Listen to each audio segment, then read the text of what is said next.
Good morning friends, আশা করি তোমরা সবাই ভালো আছো, আমিও ভালো আছি। তো আজকে আরেকটি নতুন ভিডিও নিয়ে তোমাদের কাছে চলে এসেছি। তো আজকে একটি রেসিপি বানাবো, রেসিপিটির নাম হচ্ছে রারা চিকেন। তো রারা চিকেন রেসিপিটি আমার মনে হয় অনেকেই তোমরা জানো না, একটি নতুন রেসিপি। তো চলো সেই রেসিপিটি আজকে বানাবো আমি, আমার সঙ্গে থাকো আর রেসিপিটি শুরু করি। তো চলো বেশি কথা না বাড়িয়ে রেসিপিটি শুরু করি।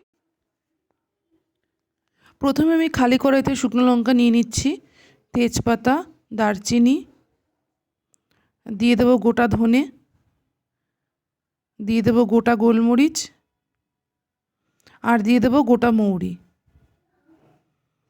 এটা একটা আমি মশলা বানাচ্ছি, এই মশলাটাই কিন্তু রারা চিকেনের মশলা। এই মশলাটা না বানালে কিন্তু রারা চিকেন আর হবে না, ওটা খেতে আর ওই টেস্টটাই আসবে না। তো সেই জন্য মশলাটা আগে কিন্তু তৈরি করা খুবই দরকার। তো এটা আমি শুকনো খোলায় ভালো করে ভেজে নিয়ে এটা আমি মিক্সিতে গুঁড়ো করে নেব।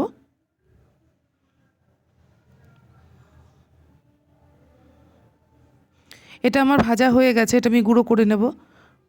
এখানে আমি নিয়ে নিয়েছি চিকেনে নুন আর তেল মাখানো আছে। এর মধ্যে আমি দিয়ে দেবো রাড়া মশলাটা, আর দিয়ে দেবো টক দই, দিয়ে আমি ভালো করে ম্যারিনেট করে নেব।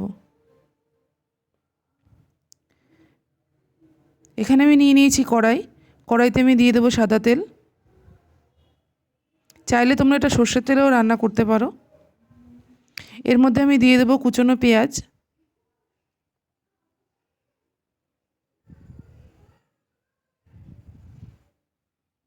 কুচনো পেঁয়াজটা দিয়ে আমি ভালো করে ভেজে নেব।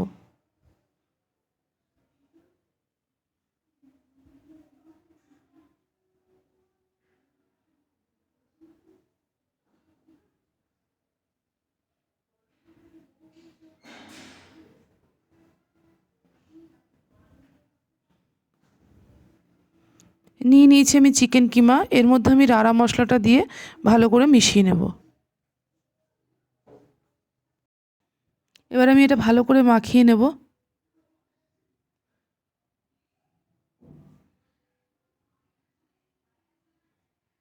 মাখানো হয়ে গেছে।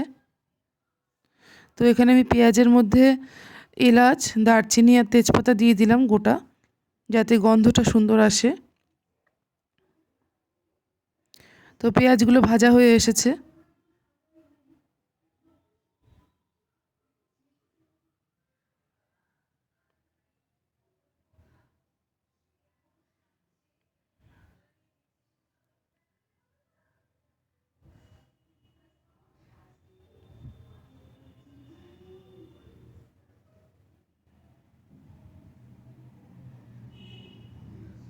পেঁয়াজগুলো ভাজা হয়ে গেছে। আমি এর মধ্যে এবার আদা রসুন পেস্টটা দিয়ে দেব।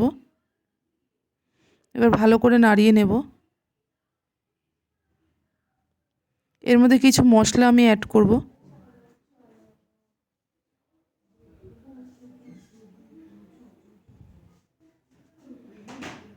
দিয়ে দেব ধনে গুঁড়ো,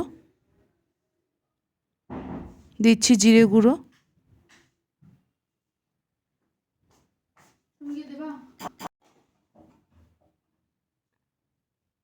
দিয়ে দেব হলুদ গুঁড়ো,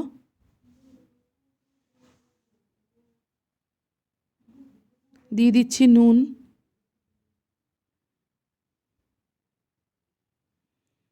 দেব শুকনো লঙ্কার গুঁড়ো।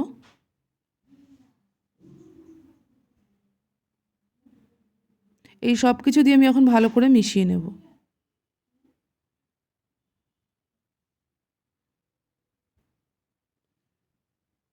যদি আমার রেসিপিগুলো ভালো লাগে তাহলে অবশ্যই আমার চ্যানেলকে সাবস্ক্রাইব করবে, আর পাশে থাকা বেল আইকনটি প্রেস করে দেবে, যাতে আমি যখনই নতুন ভিডিও ছাড়ি তখনই তোমাদের কাছে নোটিফিকেশান চলে যায়। আর অবশ্যই লাইক কমেন্ট শেয়ার করবে। আর যদি তোমাদের কোনো রেসিপি দেখার ইচ্ছা হয় তাহলে অবশ্যই আমাকে কমেন্টের মাধ্যমে জানাবে, আমি সেই রেসিপিটি তৈরি করার খুব চেষ্টা করব। এখানে একটু তেল লাগতো তাই আমি একটু তেল দিয়ে দিয়েছি।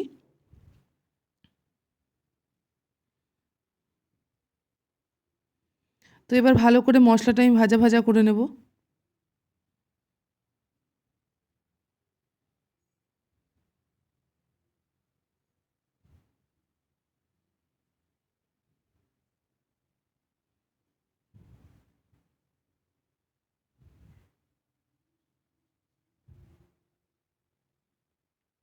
এবার আমি এর মধ্যে কুচনো টমেটো দিয়ে দেব, দিয়ে আবার ভালো করে নাড়াচাড়া করে নেব।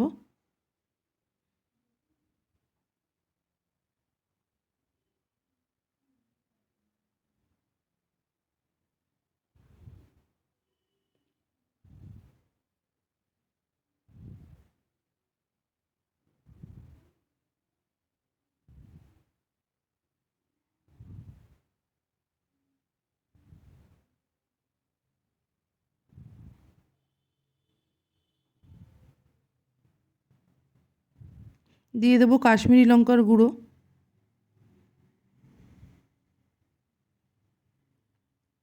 এটা কালার হওয়ার জন্য দেওয়া হলো, খুব সুন্দর এটাতে একটা কালার আসে। তো আবার আমি ভালো করে নাড়াচাড়া করে নিচ্ছি।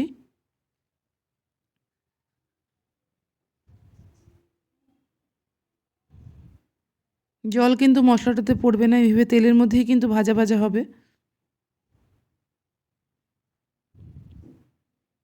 তো এবার আমি এর মধ্যে মাংসটা দিয়ে দেব।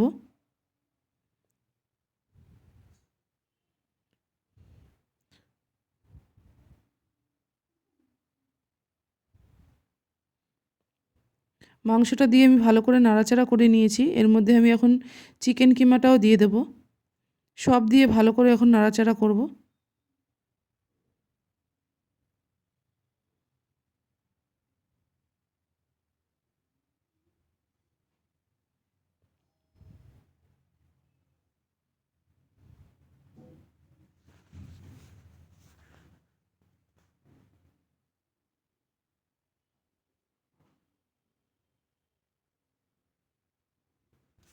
এই চিকেনটাতে কিন্তু কোনো জল দেওয়া যাবে না, এটাতে এরকম তেলেই ভাজা ভাজা হবে, কষানো হবে। এভাবেই কিন্তু রান্নাটা করতে হবে।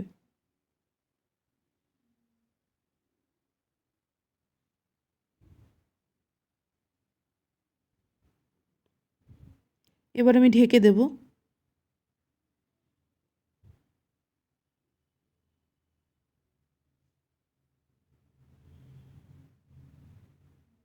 তো বেশ কিছুক্ষণ পরে আমি ঢাকনাটা তুলে নিচ্ছি। কীরকম মাংস থেকে জল বেরিয়েছে দেখো, তো এই জলেই কিন্তু মাংসটা সিদ্ধ হবে। তো আবার আমি ভালো করে নাড়াচাড়া করে দিচ্ছি।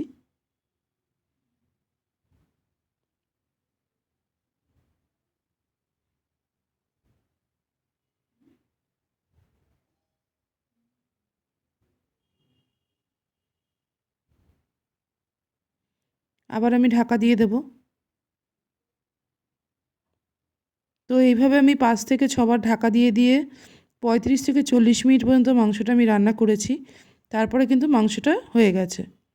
তো যেহেতু জল দেওয়া যাচ্ছে না, সেই জন্য মাংসটা একটু বারবার ঢাকা দিয়ে কষাতে হবে, যাতে ভালো করে মাংস মাংস থেকে কেমন তেল বেরিয়েছে দেখো। তো মাংসটা কিন্তু হয়ে এসেছে।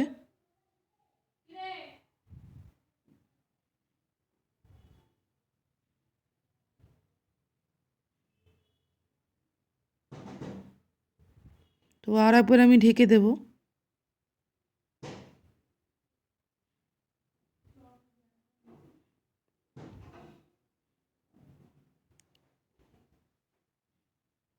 দেখো মাংসটা কিন্তু আমার হয়ে গেছে, কালারটাও কিন্তু খুব সুন্দর এসেছে, আর চারিদিক থেকে তেল বেরিয়ে গেছে।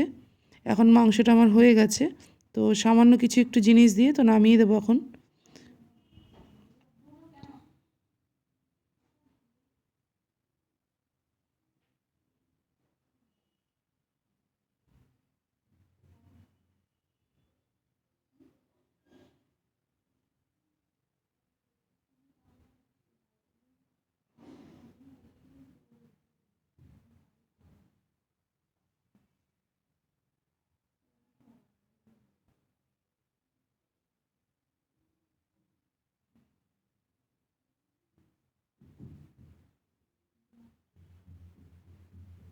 একটু নুন দিয়ে দিলাম,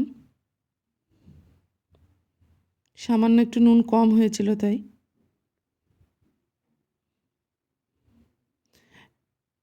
এখন আমি এর মধ্যে ওই রাড়া মশলাটা যেটা বাকি আছে ওটা আমি দিয়ে দেব। তো লাস্টের দিকে রাড়া মশলাটা দিলে কিন্তু স্বাদ আর গন্ধ দুটোই বেড়ে যাবে। তো সেই জন্য এই মশলাটা আমি লাস্টে দিয়ে দিলাম, দিয়ে নাড়াচাড়া করে আমি গ্যাস বন্ধ করে দেব।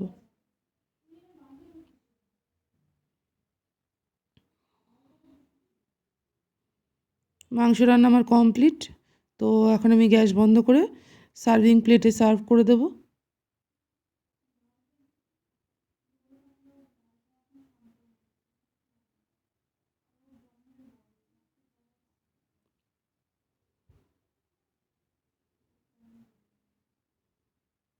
তো দেখো আমি সার্ভ করে দিয়েছি। কি সুন্দর লাগছে দেখতে, খেতেও কিন্তু অসাধারণ হয়েছে। তোমরা নিশ্চয়ই একবার বাড়িতে ট্রাই করো আর আমাকে জানিও কমেন্টের মাধ্যমে যে তোমাদের কেমন লাগলো। তো আরেকটি ভিডিও নিয়ে আবার আমি হাজির হয়ে যাব। তো আজকের মতন টাটা।